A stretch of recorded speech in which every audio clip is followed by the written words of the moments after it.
Phone சத்தம் இசைத்தது. ஏ மதி, அம்மா phone அடிக்கிறது காதில் கேட்கல? போய் எடுடி. நான் டிவி பார்த்துட்டு இருக்கேன், உனக்கும் தானே கேட்குது, போய் எடுமா. அப்பப்பா, இந்த வீட்டில் எல்லாத்துக்கும் நான் தான் சாகணும். கிச்சனில் இருந்து அவசர அவசரமாய் ஓடி வந்தாள் வாணி. ஹலோ, யாருங்க? ஏய், நான் தாண்டி. என்ன பண்ணுற? உடனே அவள் முகத்தில் மலர்ச்சி. ஓ, நீங்களா? சொல்லுங்க. இது என்ன நம்பர் புதுசாக இருக்கே? எங்கே இருந்து பேசுகிறீங்க? இது ஆஃபீஸ் நம்பர், டியூட்டி டைமில் நம்ம யூஸ் பண்ணிக்கலாம். என் ஃபோனில் சார்ஜ் இல்லை, அதான் இதில் இருந்து கூப்பிட்டேன். அப்புறம் என்ன பண்ணிட்டு இருக்க? கிச்சனில் வேலையாக இருந்தேங்க. ஆனாலும் உங்கள் பொண்ணு இருக்காளே, டிவியை பார்த்துக்கிட்டு ஃபோன் எடுக்க சொன்னால் மகாராணிக்கு வலிக்குதான். ஏய், அவளை ஏண்டி இப்போ சும்மா திட்டுற? ஆமாம், உங்கள் பொண்ணை சொன்னால் உங்களுக்கு கோபம் வந்துடுமே. நானும் எங்கள் அப்பாவுக்கு செல்ல பொண்ணு தான். ஆனால் என்னைய ஏன்னு கேட்கத்தான் நாதி இல்லை இங்கே. பேசிக்கொண்டே ஃபோனை எடுத்துக்கொண்டு ரூமுக்குள் வந்தாள் வாணி. பசங்க எல்லாம் எப்படி இருக்காங்க? அம்மா அப்பா எப்படி இருக்காங்க? அவங்களுக்கு என்ன, இந்த வாணி இருக்கிற வரைக்கும் அவங்க நல்லா தான் இருப்பாங்க. நான் எப்படி இருக்கேன்னு கேட்கத்தான் இங்கே ஆள் இல்லை. மறுபடியும் அழுக ஆரம்பித்து விட்டாள் வாணி. அவள் வீட்டிற்கு ஒரே பெண், செல்லமாக வளர்க்கப்பட்டவள். புகுந்த வீட்டிற்கு வந்து இத்தனை வருடத்தில் யாருக்கும் ஒரு குறையும் வைத்ததில்லை. வீட்டில் உள்ள அனைவரையும் அக்கறையாக கவனித்துக் கொள்வாள். கணவர் விவேக் வெளியூர் சென்று சிறிது நாள் நன்றாகத்தான் போய்கொண்டிருந்தது. ஆனாலும் போக போக வாணியின் நிலை மிகவும் மோசமாகியது. மாமனார் மாமியார் அவளை மிகவும் கஷ்டப்படுத்துவதாய் உணர்ந்தாள். ஏதாவது குறை சொல்லிக் கொண்டே இருக்கிறார்கள் என்பது மட்டும் இல்லாமல் சில விஷயங்களை அவர்கள் வேண்டுமென்றே செய்வது போல் தெரிந்தது வாணிக்கு. இருந்தாலும் அவளும் மிகவும் பொறுமையாகத்தான் இருந்தாள். ஆனால் போக போக அவள் பொறுமை உடைந்து போனது. தன் கணவனும் உடன் இல்லை. அவளுக்கு ஆறுதல் சொல்ல, அவளை சந்தோஷப்படுத்த, தன் மனக்குமுறலை அவள் யாரிடம் சொல்வாள்? அவள் மனதில் உள்ள வலிகளை யார் புரிந்து கொள்வார்கள்? கணவனுக்கே அது புரியாத போது அவள் எங்கு சென்று முறையிடுவாள்? அடுத்த வார்த்தை பேச முடியாமல் இருக்க, ஹலோ வாணி, வாணி கேக்குதா? என்னடி சத்தத்தையே காணோம்? சின்ன விசும்பல். அவள் அழவே, ஏ வாணி, என்னடி? இங்க பாருங்க, இந்த முறை நீங்க ஊருக்கு வரும்போது ஒரு முடிவு பண்ணி ஆகணும். இல்லைன்னா நானும் பிள்ளைகளும் எங்கனாச்சு போயிடுவோம், பார்த்துக்கோங்க. வாணி சொல்லிவிட்டு அழ ஆரம்பித்தாள். அப்படியே பிரம்மை பிடித்தவன் போல் அமர்ந்தான் விவேக். ச்சே, வர வர ஃபோனை பார்த்தாலே பயமும் வெறுப்பும் தான் வருகிறது. அவன் நினைத்து கொண்டிருக்க, என்ன நான் சொல்லிக்கிட்டே இருக்கேன், காதுல விழலையா? பதில் சொல்லுங்க. வாணி அழுதபடியே கேட்க, ஏண்டி இப்படி கடல் கடந்து வந்து குடும்பத்தை பிரிந்து சந்தோஷத்தை இழந்து நான் வேலை பார்க்குறேன். இங்கே வெயில் குளிரை எல்லாம் பொருட்படுத்தாமல் சம்பாதித்து அனுப்புகிறேன். பெற்றோர்கள், மனைவி, பிள்ளைகள் நன்றாக இருக்கணும்னு வீடு வாசல் மற்றும் சகல வசதிகளும் செய்து கொடுத்தாலும் நிம்மதி இல்லை உங்களுக்கு. நான் என்ன பேசினாலும் நீ திருப்தியாக போவது இல்லை. அப்புறம் எதுக்கடி பதில் சொல்ற? வாணியிடம் வார்த்தைகள் இல்லை. அவன் மேலும் தொடர்ந்தான். ஏண்டி, உனக்கு தெரியுமா, இந்த நாட்டில் நான் காய்ந்து போய் கிடக்கிறேன். எப்போதும் வறண்டு போன சப்பாத்தி தான். வாய்க்கு ருசியா சாப்பிட்டு எத்தனை நாளாச்சு தெரியுமா? வேலை முடிஞ்சு சோர்வா வந்தா அன்பா கவனிக்க ஆள் இல்லை எனக்கு. தேவையான உணவை சில சமயங்களில் நானே சமைச்சு கொள்கிறேன். தினமும் வெளியில் சாப்பிட்டால் உடம்புக்கு ஒத்துக்கலை. என் துணிமணிகளை கூட நானே தான் துவைச்சிக்கிறேன். இங்கே நான் நாய்ப்படாத பாடுபட்டுட்டு இருக்கேன். வாரம் ஒரு முறை தான் உங்களுக்கு ஃபோன் பண்ணுகிறேன். அதிலையும் 4 வார்த்தை அன்பாய் ஆதரவாய் பேசுவோம் என்று நினைக்கிறாயா? எப்போதும் புகார் புகைச்சல், பெற்றோர்கள் மேல் குற்றம் குறை. ஃபோன் பண்ணும் போதெல்லாம் விசா எடுத்தாச்சா, எப்போ எங்களை அழைக்க போறீங்க என்கிற பல்லவிதான். குடும்பத்தை விட்டு விட்டு நான் மட்டும் இங்கே என்ன சந்தோஷமாகவா இருக்கேன்? நான் கஷ்டப்பட்டாலும் நீங்கள் நன்றாக இருக்க வேண்டும் என்று வயிற்றை கட்டி வாயை கட்டி சேமிக்கிறேன். குடும்பத்தை இங்கு அழைத்தால் சேமிப்பு கரையும் என்றாலும் அங்கு வயதான அப்பா அம்மாவை பார்த்து கொள்ள ஆள் இல்லாமல் போய்விடுமே என்கிற கவலை என்னை போட்டு வதைக்கிறது. நிம்மதியா தூங்கி ரொம்ப நாள் ஆச்சுடி. இதை ஏண்டி நீ புரிஞ்சிக்க மாட்டேங்கிற? கடைசி காலத்தில் நம்மளை விட்டா அவங்களுக்கு வேற யார் இருக்கார்கள்? வர வர ஊருக்கு வரவே பயமா இருக்கு. ஏங்க இப்படி சொல்றீங்க? பின்ன என்ன, முதல்ல எல்லாம் ஊருக்கு போகிறோம் என்றால் 1 மாதம் முன்பிருந்தே சந்தோஷமாய் இருக்கும் எனக்கு. உங்களுக்கு அப்புறம் நண்பர்களுக்கு எல்லாம் பார்த்து பார்த்து ஏதாவது வாங்கி சேகரிப்பேன். என் லக்கேஜ் அதிகமாகிவிடும். ஊருக்கு வந்து அதையெல்லாம் உங்களுக்கு கொடுத்து உங்கள் முகமலர்ச்சியை பார்க்கும்போது நான் இங்கு படும் கஷ்டமெல்லாம் காணாமல் போகும்டி. எனக்கு கடைசியா நான் ஆசையாக வாங்கி தந்த நெக்லஸை நீ போட்டுக்கொண்டு உன்னை கண்ணாடியில் ரசித்தபடி எதுக்கு அனாவசியமாய் இதெல்லாம் வாங்கி வந்தீங்க என்று பொய்யாய் கடிந்து கொண்டது. என்னிடம் வந்து நல்லா இருக்கா என்று அழகு காட்டுவது. எனக்குள் ஒரு சந்தோஷம். பிள்ளைகளும் இது எங்க அப்பா வாங்கி வந்தாரு என்று நான் வாங்கி வந்த உடைகளையும் பொம்மைகளையும் வைத்துக்கொண்டு ஊர் முழுக்க வலம் வருவது பெருமையாயிருக்கும் எனக்கு. விடுமுறை நெருங்க நெருங்க எனக்கு ஒரே சந்தோஷத்தில் புல்லரிக்கும். தூக்கமே வராது. ஏர்போர்ட்டில் இருந்து இறங்கினதும் வீட்டுக்கு வரும்போது எல்லோரும் சந்தோஷத்தில் என்னை அணைத்து கொள்ள, நீ மட்டும் ஓரமாய் நின்று என்னை சோகமாய் பார்க்கும் உன் ஏக்க முகத்தை பார்த்ததுமே உடலில் ஏதோ ஜிவ்வென்று இருக்கும் எனக்கு. அங்கே எல்லோரும் இருப்பதை உணர்ந்து பிள்ளைகளை வாரி அணைத்து கட்டிக்கொண்டு உன்னை பார்த்து கொண்டே முத்தம் வைப்பது எவ்வளவு காதல் பொங்கும் உள்ளத்தில் தெரியுமா? பின்பு மெல்ல எல்லாம் அமைதி அடைய இரவு நம் அழகான அன்பான உறவு தொடர்வது, அதெல்லாம் ஒரு அழகான அனுபவம். இப்போது அந்த மாதிரி எதுவுமே தோன்றவில்லை. ஊருக்கு போக வேண்டுமா என்று இருக்கிறது. இங்கு வந்து இறங்கிய உடனேயே ஏன் வந்தோம் என்று நினைக்கும்படி சண்டை. அம்மா ஒரு பக்கம், மனைவி ஒரு பக்கம். என் பாடு திண்டாட்டம். நான் யாரை குறை சொல்ல முடியும்? எந்த பக்கம் பேசினாலும் பிரச்சனை. நான் என்னையே நொந்து கொள்வதை தவிர நான் என்னடி செய்வேன்? விவேக் அங்கே கண் கலங்கி பேச, வாணி இங்கே மனமுடைந்து போனாள். அவள் தன் தவறை எண்ணி கலங்கினாள். வாணி, வாணி, என்னடி சத்தத்தையே காணோம்? உன்னை கஷ்டப்படுத்தக்கூடாதுன்னு தான் நானும் இதுவரைக்கும் பொறுத்துட்டு இருந்தேன். என்னால் முடியலடி. நானும் என் கஷ்டத்தை எங்கே போய் யார்கிட்ட சொல்வேன்? எனக்கும் முன்னை விட்டா யாரடி இருக்காங்க சொல்கிறதுக்கு? ஏங்க என்னை மன்னிச்சிடுங்க. இனிமேல் நான் எதுவும் சொல்லலை. நீங்கள் வருத்தப்படாதீங்க. நீங்கள் அங்கே சந்தோஷமாக இருக்கணும். இங்கே நான் பார்த்துக்கிறேன். உங்கள் அம்மா அப்பா என்ன சொன்னாலும் இனிமேல் நான் வருத்தப்பட மாட்டேன். உண்மையில் நான் இனிமேல் உங்களை நோகடிக்க மாட்டேன். என்னை மன்னிச்சிடுங்க. வாணி ஓவென்று அழுதாள். அதன் பிறகு விவேக் எப்பொழுது போன் செய்தாலும் சரி, வாணி மிகவும் சந்தோஷமாகவே பேசினாள். அவனிடம் எந்த குறைகளையும் சொல்வதில்லை. இப்படியே போய்கொண்டிருக்க ஏனோ அவனுக்கு முன்பை விட இப்பொழுதுதான் மிகவும் கவலையாயிருந்தது. அவள் எதுவும் சொல்லாமல் இருக்கிறாளே, அங்கு என்ன நடக்கிறதோ? விவேக்கின் மனம் அமைதியாக இல்லை. இதோ இந்த வருட லீவு வந்துவிட்டது. ஏர்போர்ட்டில் இருந்து வீடு போய் சேரும் வரையிலும் காரில் அமைதி. அப்பா, அம்மா, மனைவி, பிள்ளைகள் எப்படி இருக்கிறார்களோ என்று எண்ணிக்கொண்டே வீடு வந்து அடைந்தான். வீட்டிலும் கூட கலகலப்பில்லை. ஏ அப்பா வந்தாச்சு என்று பிள்ளைகள் ஓடி வந்து பெட்டியை பிடுங்க, அப்பா என்ன வாங்கிட்டு வந்தீங்க?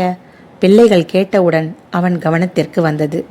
அடடா, குழந்தைகளுக்கு எதுவும் வாங்காமல் வந்துட்டோமே, என்ன செய்வது? ஓடி வந்த பிள்ளைகளை பார்த்து, அப்பா அவசரமாக வந்துட்டேன் கண்ணுங்களா, மறந்துட்டேன். அவன் சொன்னதும் அவர்களின் முகம் சுருங்கி ஏமாற்றத்துடன் ஏறிட அவனுக்கு சங்கடமாயிற்று. பிள்ளைகளை பார்த்து, சாயங்காலம் கடை வீதிக்கு போய் என்ன வேணுமோ வாங்கிக் கொள்ளலாம் சமாதானம் செய்துவிட்டு தன் அப்பா அம்மாவிடம் சென்றான் விவேக். எப்படி இருக்கீங்க என்று கேட்டவுடன், ஏதோ இருக்கோம் என்று சொல்லி அப்பாவும் அம்மாவும் அங்கிருந்து வெளிநடப்பு செய்தனர். கால் பதித்த உடனேயே பிரச்சனை ஆரம்பமா? பெருமூச்சு விட்டு கொண்டான் விவேக். உணவு முடிந்து ராத்திரி பிள்ளைகளை தூங்க வைத்துவிட்டு வாணி வேண்டுமென்றே தள்ளி அதுவும் திரும்பி படுத்து கொண்டாள். வாணி, வாணி, தூங்கிட்டியா? அவனுக்கு லேசாக சிரிப்பு வந்தது. அவனுக்கு நன்றாக தெரியும், இவள் இப்படித்தான். எதையாவது சாதிக்க வேண்டும் என்றால் வேலை நிறுத்தம், மௌனம், போலியான தூக்கம். என்ன செய்வது? இது இன்று நேற்றா நடக்கிறது? அவன் வரும்போதெல்லாம் இதுதான் வழக்கம். சில நாட்களில் நல்லதா போச்சு என்று அவனும் திரும்பி படுத்துக் கொள்வான். ஆனால் அவன் அவளை அணைப்பான், ஆறுதல் சொல்வான் என காத்திருந்து அது நடக்காமல் போனால் உடனே புசு புசுவென அழுகை பொங்குவாள். அப்படியும் பலனில்லை என்றால் எழுந்து ஹாலுக்கு போய்விடுவாள். பாவம் வாணி. அவனுக்கு இருக்கிற ஏக்கமும் பாசமும் அவளுக்கும் இருக்கும் தானே. அவளை மெல்ல அரவணைத்தான். ஏய், எல்லோரும் இப்படி முரண்டு பண்ணினா எப்படிடி? இந்த அழுமூஞ்சியை பார்க்கவா நான் வந்தேன்.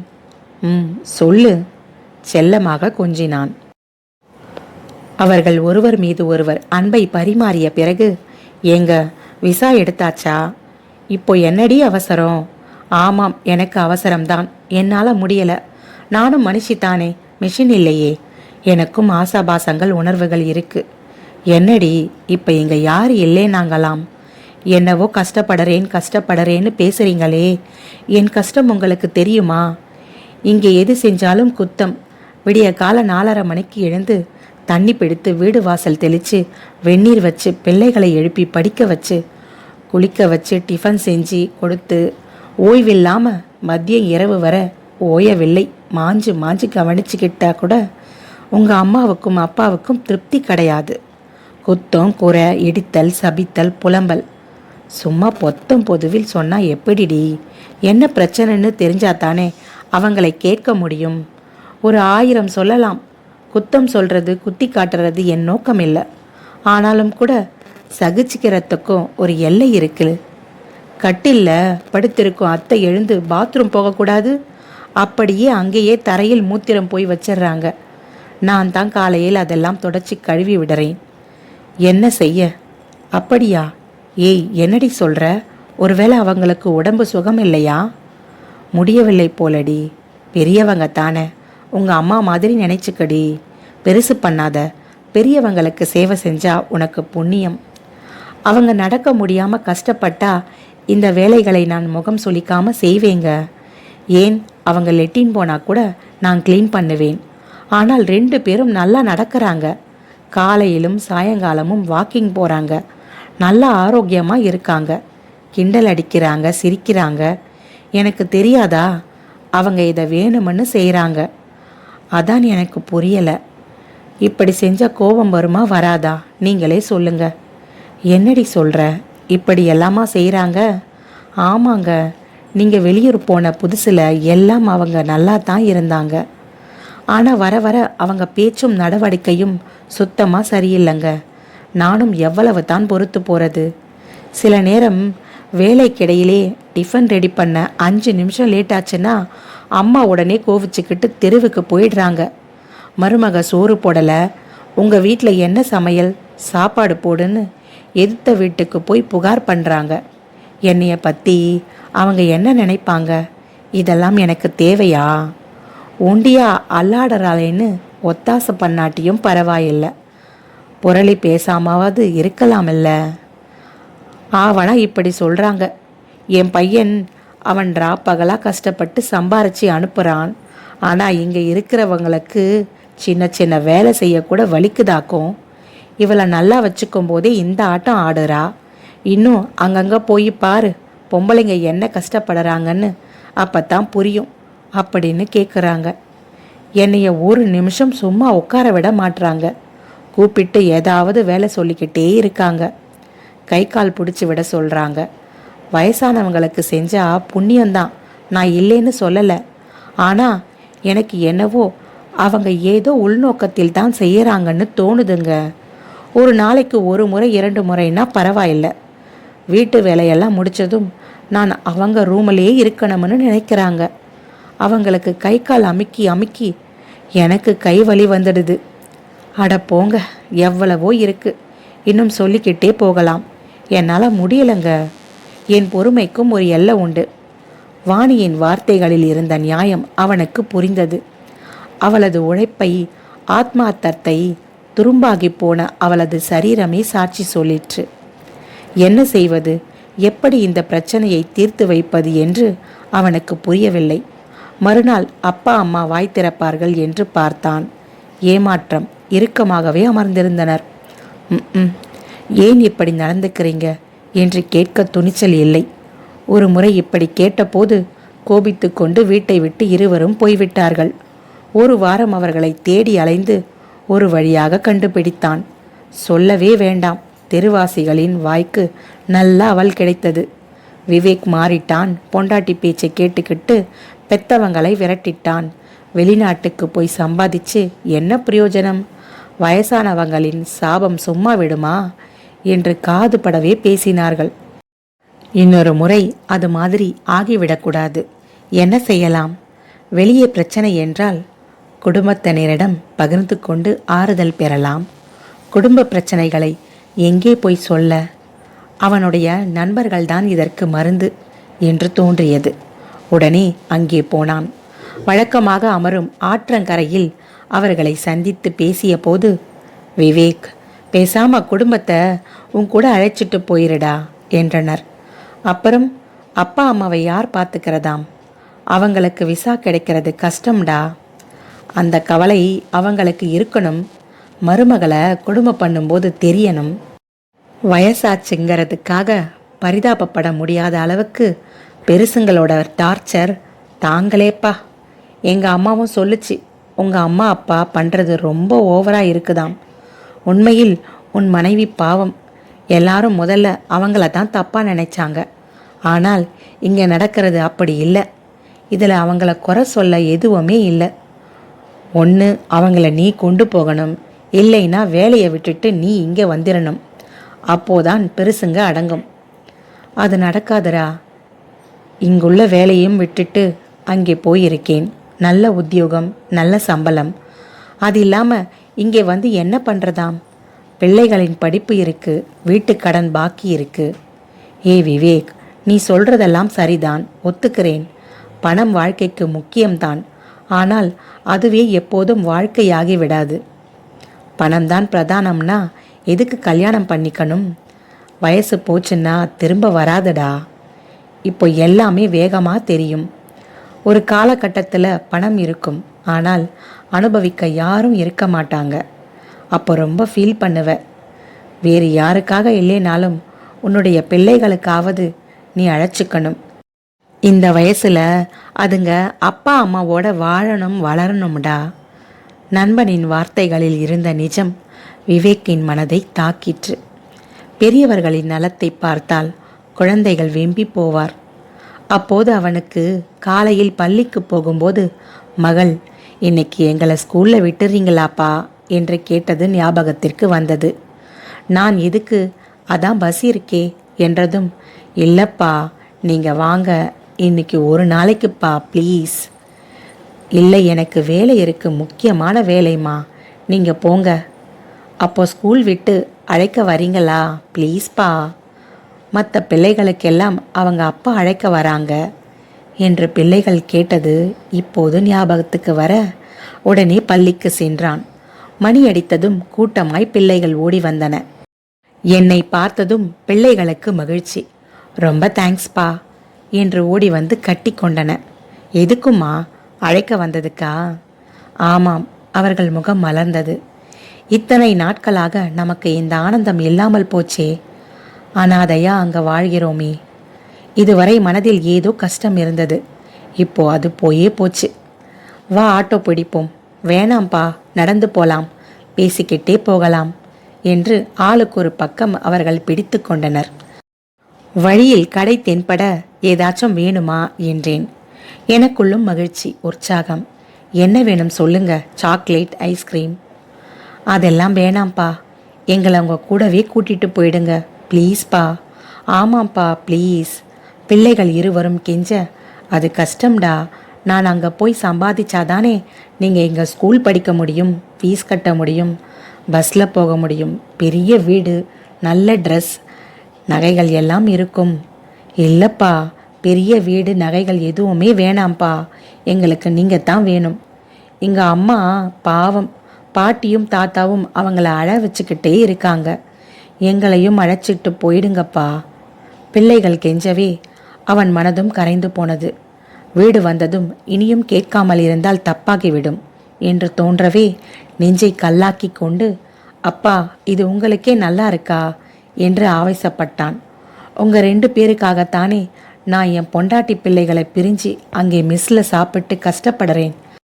அதை ஏன் நீங்கள் புரிஞ்சிக்க மாட்டேங்கிறீங்க? ஏன் இப்படி கஷ்டப்படுத்துறீங்க? விவேக் ஆவேசமாய் கேட்கவும் உடனே தனமும் சுகுமாரும் எழுந்து, வேணாம்டா வேணாம், எங்களுக்காக யாரும் எந்த தியாகமும் பண்ண வேணாம், குடும்பத்தையும் பிரிஞ்சு இருக்க வேணாம். நீ உன் குடும்பத்தை எப்போ வேணாலும் அழைச்சிட்டு போகலாம். நாங்கள் யாரும் தடுக்கலை. அப்பா, என்ன இப்படி பேசுகிறீங்க? நீங்கள் 2 பேர் மட்டும் என் குடும்பம் இல்லையா? எதுக்காக இப்படி நடந்துக்கிறீங்க? ஆமாம், என்ன பெருசாக நடந்துக்கிட்டோம்? என்ன வந்ததும் வராததுமா கலகம் வச்சுட்டாளா உன் பொண்டாட்டி? அம்மா, ஏம்மா என்னை நிம்மதியாக இருக்க விட மாட்டீங்களா? உங்களுக்கு எப்படி சொல்லி புரிய வைக்கிறது எனக்கு தெரியலை. அதெல்லாம் ஒன்றும் தெரிய வேணாம். நீ முதல்ல உன் பொண்டாட்டி பிள்ளைங்களை கூட்டிகிட்டு கிளம்பு. அம்மா, அப்போ நீங்கள் உங்களை எப்படி இங்கே தனியாக விட முடியும்? இதுக்கு மேலே எங்களுக்கு விசா கிடைக்கிறது சிக்கல். நீ எங்களை பற்றி யோசிக்க வேணாம். நீ அவங்கள கூட்டிகிட்டு கிளம்பு. எங்களை இங்கே நிம்மதியாக இருக்க விடு. அம்மா, என்ன சொல்கிறீங்க? நாங்கள் உங்கள் கூட இருக்கிறதால உங்கள் நிம்மதி போயிடுதா? ஆமாண்டா, ஆமாம். இதுக்கு மேலே எங்களால் உங்கள் கூட இருந்து கஷ்டப்பட முடியாது. புதுசாக எங்களை பற்றி என்ன கவலை உனக்கு? உன் வேலையை பார். அம்மா, என்ன சொன்னீங்க? எனக்கு உங்களை பற்றி கவலை இல்லையா? ஏம்மா இப்படி பேசுகிறீங்க? டேய், போதும்டா போதும், நடிக்காத. உன் பொண்டாட்டியும் நீயும் எங்களை பாரமாக தானே நினைக்கிறீங்க? எங்களுக்கு தெரியும். அம்மா, அப்படி இல்லை. எதுவும் பேச வேண்டாம். ஊர் உலகத்தில் எத்தனையோ முதியோர் இல்லங்கள் இருக்குது. அங்கே போய் தங்கிக்கிறோம். ஏன்பா, இது உங்களுக்கே நியாயமாப்பா? ஆமாண்டா, நாங்கள் அங்கேயே போய்க்கிறோம். இங்கே இருந்து என்ன பண்ண போகிறோம்? அன்பு பாசம் இல்லாமல் எங்களை கரிச்சி கொட்டுறதுக்கு அது எவ்வளவோ மேல். இப்படியே பேச பேச பேச்சு ஒரு முடிவுக்கு வந்தது. அவர்கள் எண்ணப்படி அவர்களை ஒரு முதியோர் இல்லத்தில் சேர்த்தான் விவேக். தன் பொண்டாட்டி பிள்ளைகளை அழைத்து கொண்டு வெளிநாட்டுக்கு கிளம்பினான். இதோ 2 மாதத்தில் விவேக் தன் குடும்பத்தை நல்ல முறையில் செட்டில் பண்ணியிருந்தான். சின்ன ஃப்ளாட் என்றாலும் எல்லா வசதிகளும் இங்கு உண்டு. மனைவி பிள்ளைகளுக்கு சந்தோஷம். அவர்கள் வாழ்க்கை நல்ல முறையில் போய்கொண்டிருந்தது. அன்று அவன் டியூட்டி முடித்து வீடு திரும்பினான். எல்லோரும் சாப்பிட்டு இரவு படுக்கும்போது வாணி அருகில் வந்து தோளில் சாய்ந்து கொண்டாள். தினமும் இப்படி ஒரு அன்பிற்காக எத்தனை நாள் ஏங்கியிருக்கிறேன். அவனுக்குள் ஒரு சந்தோஷம் குதூகலித்தது. அவளை அப்படியே அணைத்து கொண்டான். அப்போது அவன் மார்பு நனைந்து கொண்டிருப்பதை உணர்ந்தான். என்னவென்று அவள் முகத்தை மேலே தூக்கினான். அவள் கண்களில் கண்ணீர். ஏ வாணி, என்னடியாச்சு? எதுக்கு இப்போ அழுவுற? சொல்லுடி. ஏங்க, இப்போ அங்கே அத்தையும் மாமாவும் என்ன பண்ணிட்டு இருக்காங்க தெரியலை. எனக்கு ரொம்ப கஷ்டமாக இருக்குங்க. அடியே, உன்னை என்ன பண்ணுறதுண்ணா? சொல்லு.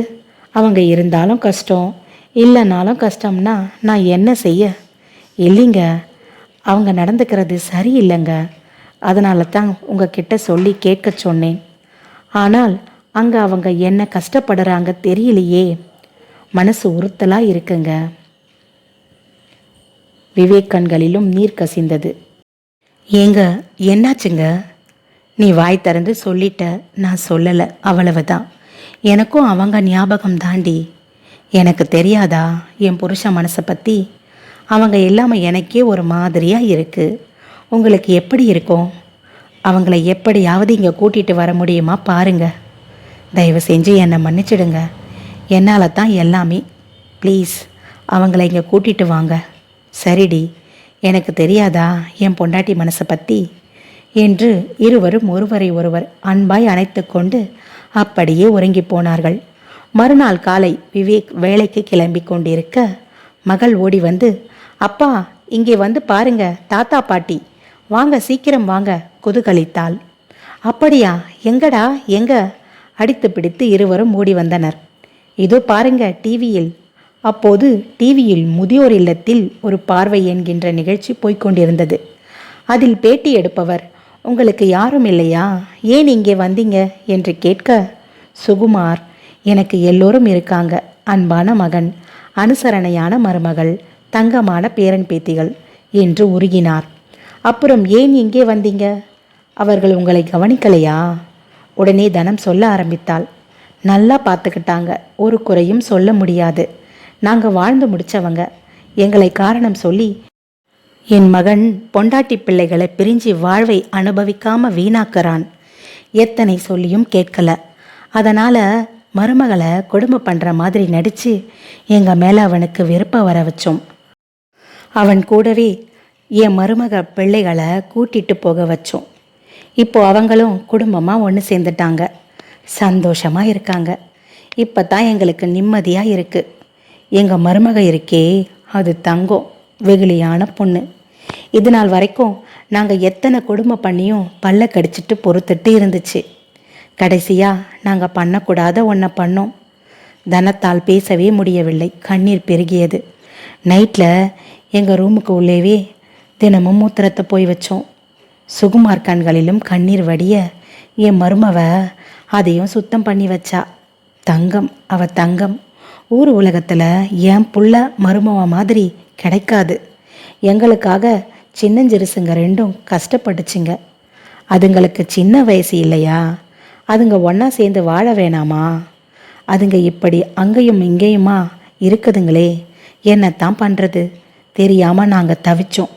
எப்படியோ கடவுள் மனசு வச்சு அவங்க மனசை மாற்றிட்டான். இப்போ தான் நாங்கள் சந்தோஷமாக இருக்கோம். எங்கள் பிள்ளைங்க ஒன்றா குடும்பத்தோடு சந்தோஷமாக இருக்காங்க. அவங்க சந்தோஷம்தான் எங்கள் சந்தோஷம். அவள் சொல்லிவிட்டு தன் கண்களை துடைக்க இங்கு விவேக் வாணியின் கண்களும் நனைந்து போயின. ஏ வாணி, வாணி, ஏண்டி அழுவுற? ஏங்க, என் மனசு உனக்கு புரியும், உன் மனசு எனக்கு புரியும்னு நம்ம 2 பேருமே நேற்று பெருமைப்பட்டோமே. அவங்க மனசை நம்ம 2 பேருமே புரிஞ்சுக்கலங்க. வாணி அழையை விவேக்கால் நிறுத்த முடியவில்லை. அம்மா அழாதீங்க. பிள்ளைகள் அவளை ஆறுதல் படுத்த, ஏங்க நீங்கள் என்ன பண்ணுவீங்களோ எனக்கு தெரியாது. அவங்களை எப்படியாவது இங்கே கூட்டிட்டு வந்துடுங்க. வாணி அழுது அழுது ஓய்ந்தாள். விவேக்கும் கண் கலங்கி நின்றான். எப்படியோ விவேக் முட்டி மோதி போராடி 3 மாதத்தில் தன் அப்பா அம்மாவை அழைத்து வந்து விட்டான். இதோ அவர்கள் அனைவரும் ஒரே வீட்டில் ஒன்றாக சந்தோஷமாய் வாழ்ந்தனர். வாணி அன்றிலிருந்து அவர்களை அத்தை மாமா என்று கூப்பிடுவதை தவிர்த்து அம்மா அப்பா என்றே கூப்பிட ஆரம்பித்தாள். பெண்கள் எல்லோருக்கும் இதுபோல் மாமனார் மாமியார் கிடைப்பதில்லை. அதேபோல் வயதான பெற்றோர் எல்லோருக்கும் இப்படி ஒரு மருமகளும் கிடைப்பதில்லை. அப்படி சரியாக அமைந்தால் அவர்கள் வாழ்க்கை என்றும் ஆனந்தமே. நன்றி. என்றும் நட்புடன் ஹேமலதா தனசேகர். கதையினை கேட்டுவிட்டு உங்கள் கருத்துக்களை பதிவிடுங்கள். மேலும் கதைகள் எழுத எனக்கு அது ஊக்கமளிக்கும். நன்றி.